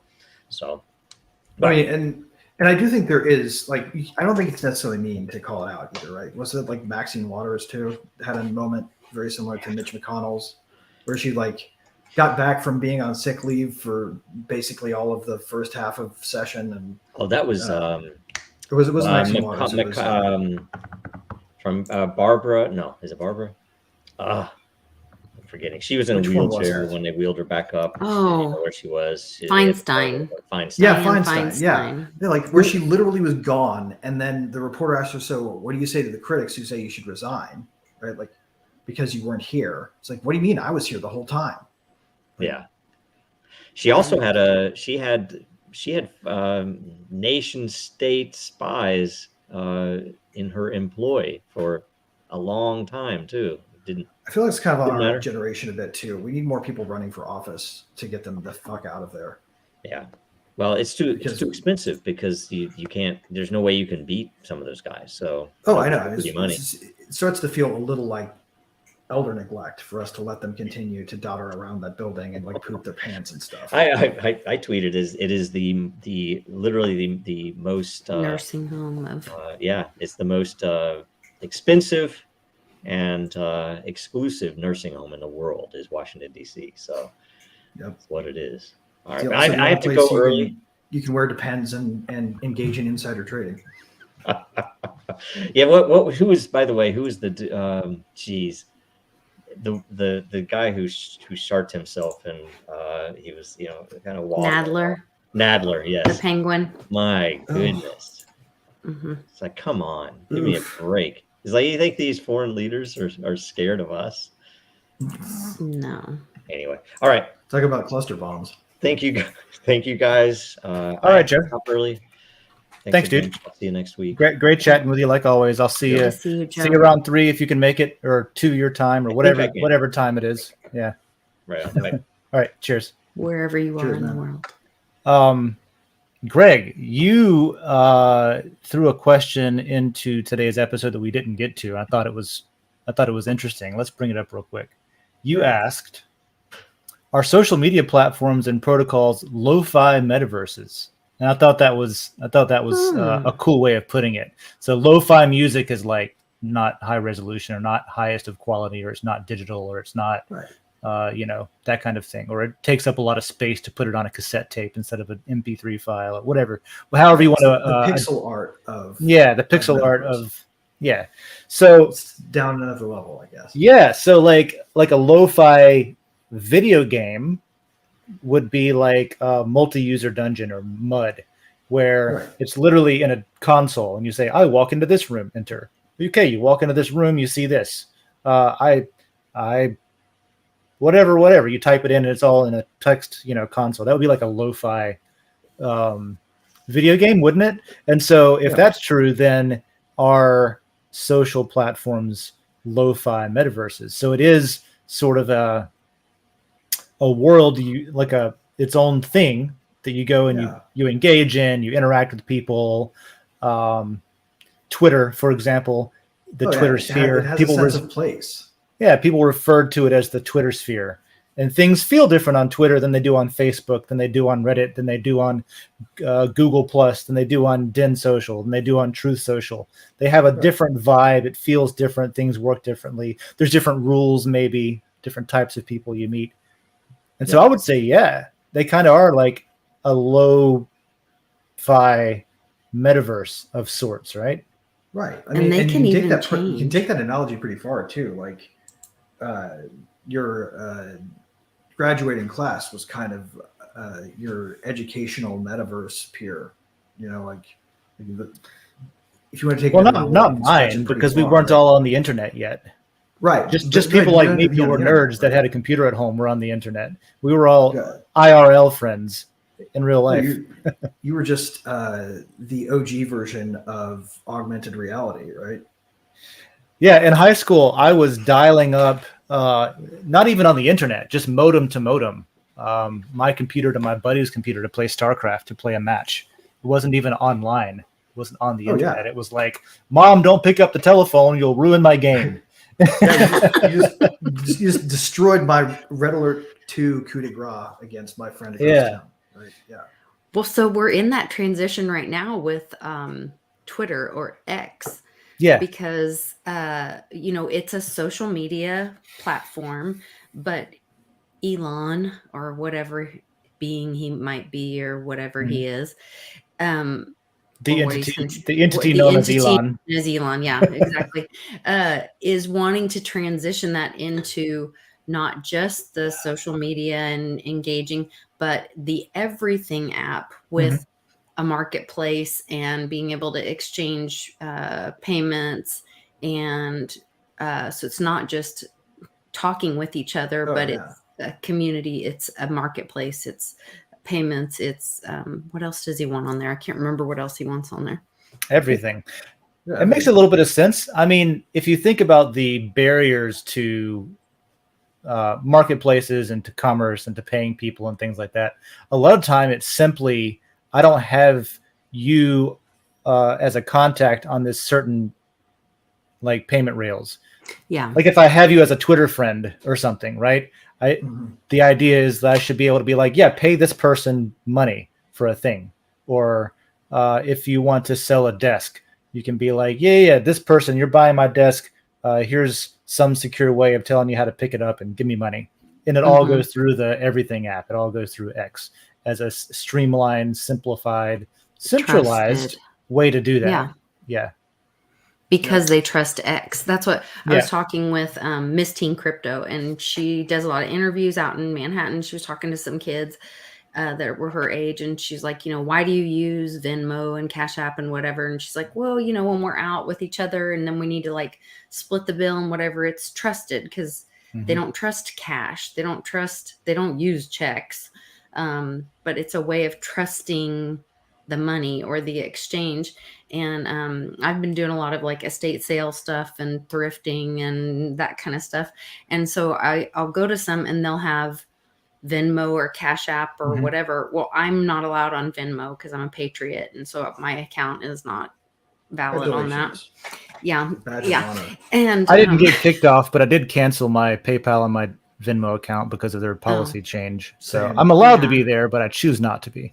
No, I can't get mine to register. But they do it because it's convenient, right? And it's like they know that they're going to and they know that they'll get paid because they don't accept checks because you're going to walk away that minute with an item and they don't want that paper and they don't even trust cash sometimes. Some of the people are like, well, we had people give us, bills, it didn't work out. And I was like, you guys really need to look into crypto because you would have validated payment that's verified, and you don't have to trust this third party. Mhm. And even on PayPal and Venmo or Cash App or whatever, those are all tied with banking systems that can, grab back. They up can to 6 ungive you months. your money. Yeah. Yes, they can Right. reach their hand into your bank account up to 6 months later and pull that money out.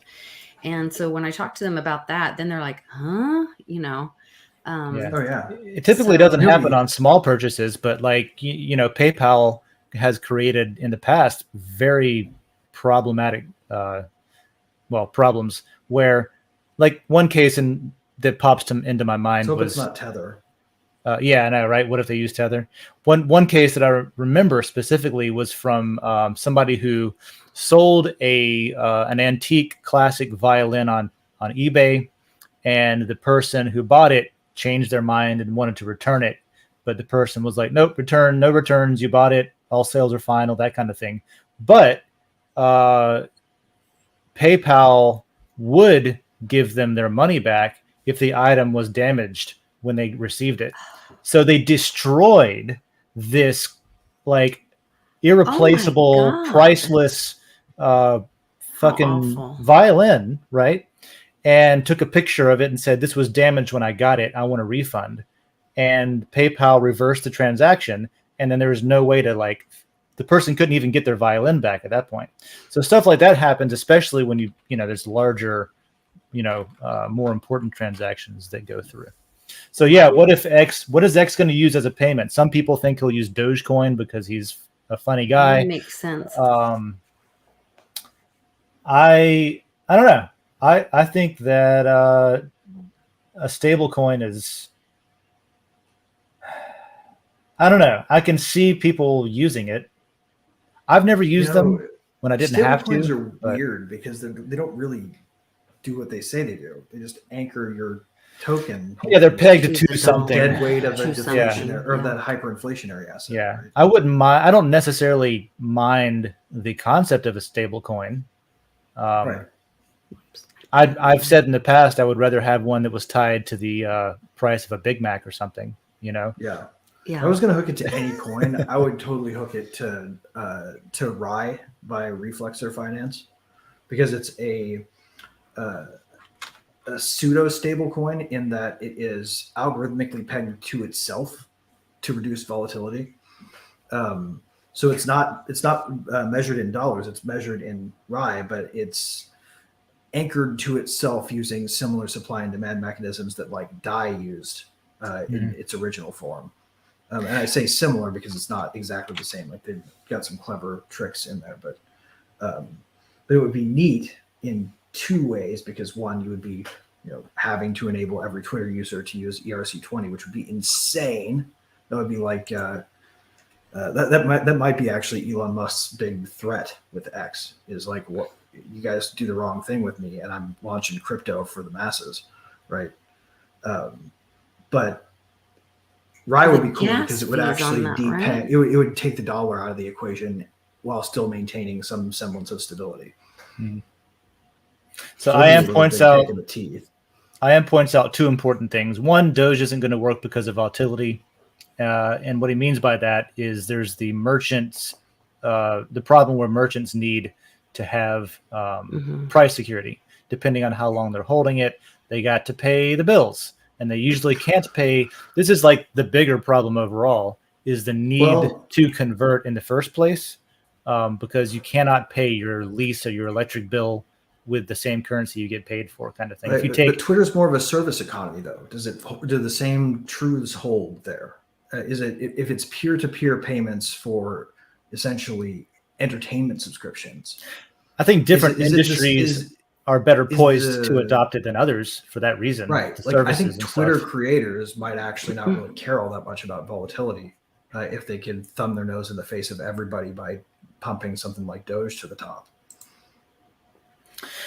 Well, it wouldn't make it the one coin to rule them all, but it could live on Twitter. As a way to transfer value, it works. It technically works. As a way to store value is a different question, though, altogether. And so how long do you need to store it for?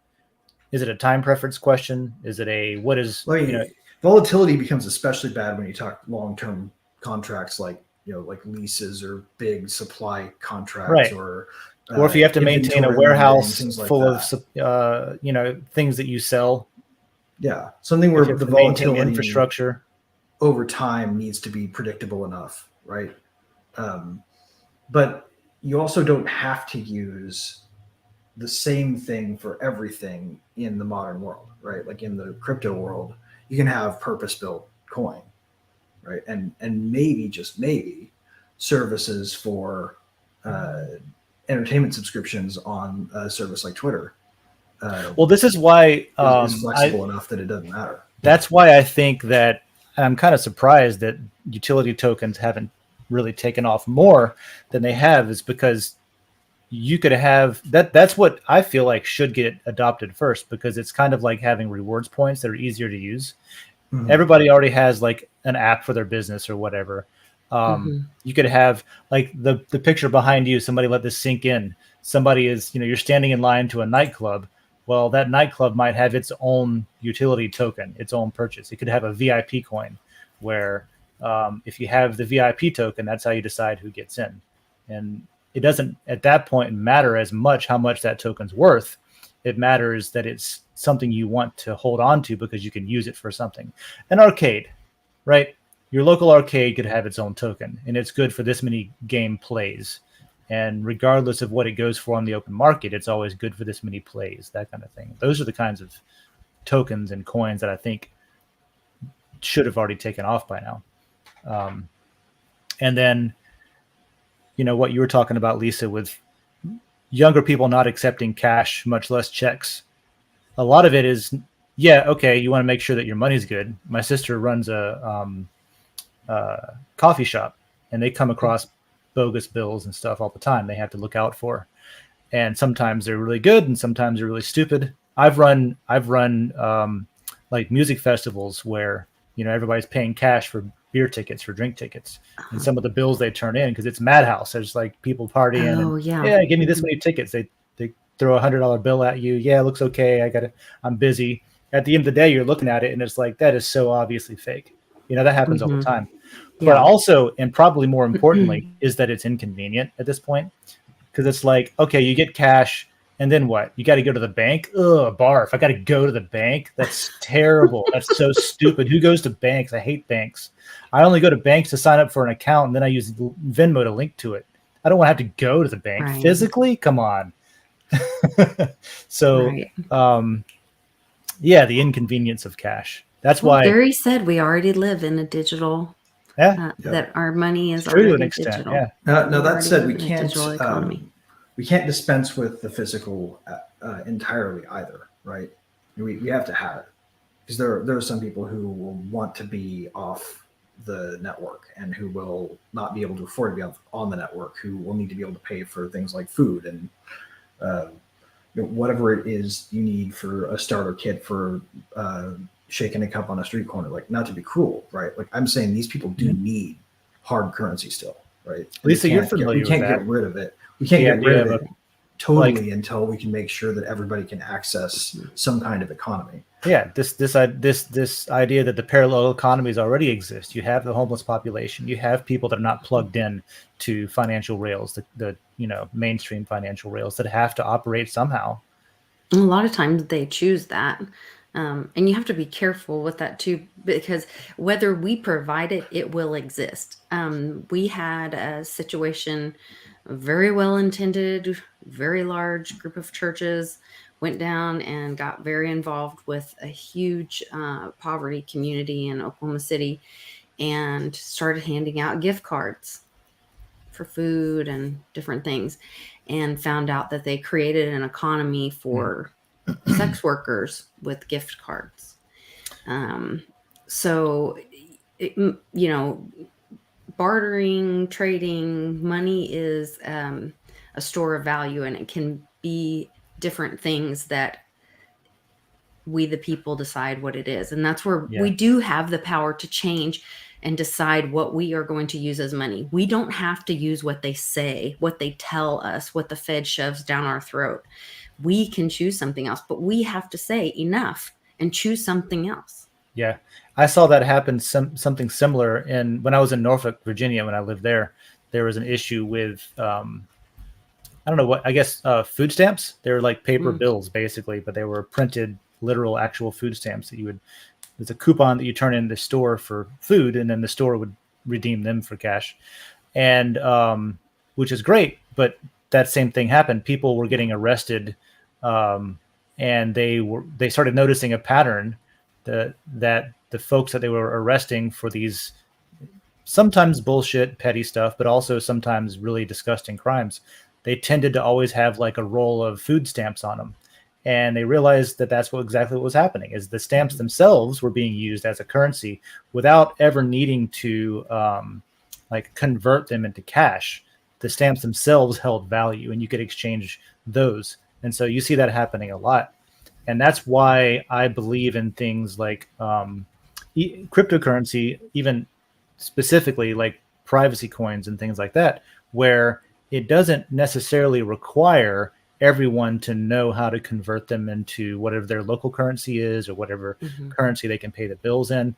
What it requires is every community having a few people that everybody knows who do understand how to do that.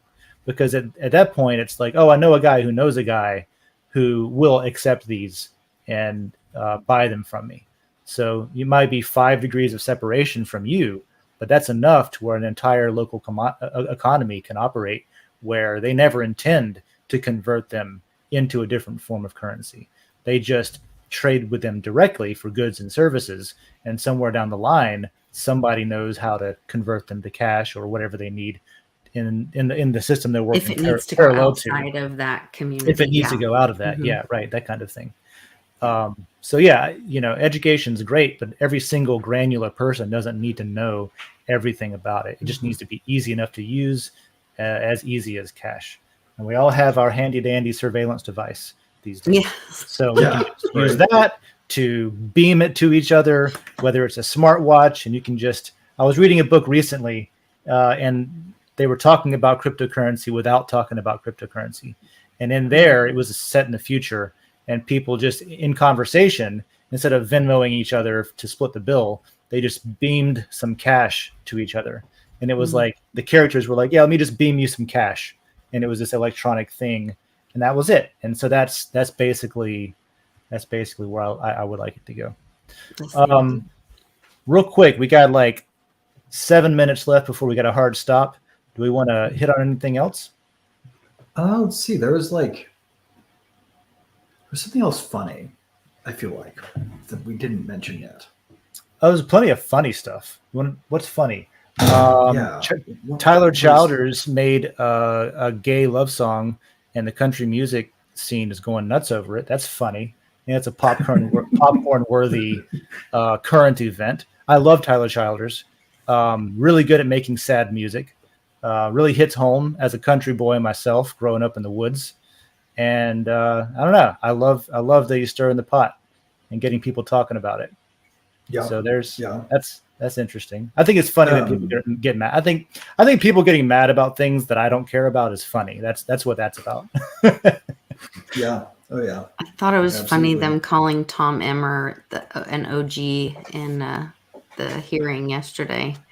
Like, just hearing them use that kind of language in what's supposed to be a very formal setting. Right? He's an OG. It's like, because they're talking about crypto and because it has this cypherpunk history and start, they're trying to be cool. Yeah. That's like trying to like put on the rock and roll t-shirt that says rock band and then holding a skateboard and being like, yeah, one of you kids, right? Yeah. It has a certain like hello, fellow youngsters, kind of. Yeah, exactly. Yes. He's an OG. Like, no, you don't have to. Don't you don't have that. to do that. Yeah, it's like please don't sprinkle more cringe on Congress. Right. Yeah, that was funny. It has enough. But now we passed the snip test today. You gotta give him some love for what's up, Sean? What he's done for us. So. Hey, Sean. Sean is doing better. I've been chatting with him and staying. Yes, we miss him. And, I talked to him recently too. I'm glad to hear that he's doing better. So that's good. I'm sure it'll be a Ukraine. while, We didn't but touch on Ukraine, did we? life's a process. We did not touch on Ukraine, but I don't think we have time for that because we are at the end of this 2-hour marathon of a show that we do every week. The other thing that we didn't touch on that I think totally bears mentioning is the fact that Kennedy was nearly censored in a censorship hearing, which I thought was kind of funny. What was that? What happened? Fairly ironic, because they made that executive session motion to try to keep him from having a platform in the censorship about deplatforming, or the hearing about deplatforming. Who was that? I missed what you said. Robert F. Kennedy. RFK. Oh, really? Yeah. They literally he was a testifying witness, and right before they made a motion and then they renewed it after the first thing he said. So in the hearing about censorship, they employed censorship. Yeah. Oh yes. Actually, it's a really great hearing just to watch his intro, because he talks about all of the right things about a need to to stop trying to vilify each other and stop playing gotcha games and stop abusing process to silence and all this stuff, and then hit the right tenor and described all the things that were wrong with what was being done and how we need to find a place to come back to where we can all speak like adults and be friends after we're done disagreeing, right?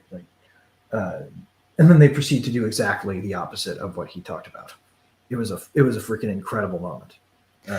Doesn't it sort of seem like there's like a bunch of stuff going on, and then someone says, "Oh, look, a pink elephant," with the whole like alien UFO thing?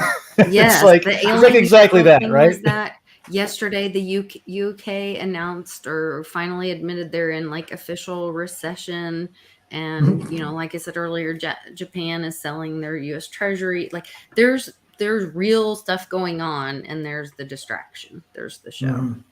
Well, I mean, and honestly, anybody who listens to anything the government says about UFOs or aliens or any of it, right, and doesn't immediately assume that they're still lying, because what rationale did they have? What new thing came about? Like, oh, we should start telling the truth now. Like, yeah, that pisses me off when people pretend like, oh yeah, all that stuff they did all of this fucked up shit in the past, but they would never do any thing like that ever again. They don't do that today. Like it's real. No agenda. Them talking about like it's real makes it less credible to me, and I think that's and also with the UFO thing. Just the last thing I'll say about that, they're either lying to us now or they were lying to us then. Yeah. There's been this whole like everyone was made out to be ridiculous and shamed for suggesting that there might be some weird shit out there, and now they're like, oh yeah, right. There's some weird shit out there, and let's destigmatize it now. Yep. Like you're the one who stigmatized it in the first place, kind of deal. Makes way more sense too if it's not aliens, also, right? Like aliens would actually make very little sense given what we know about the Hubble volume and the limits of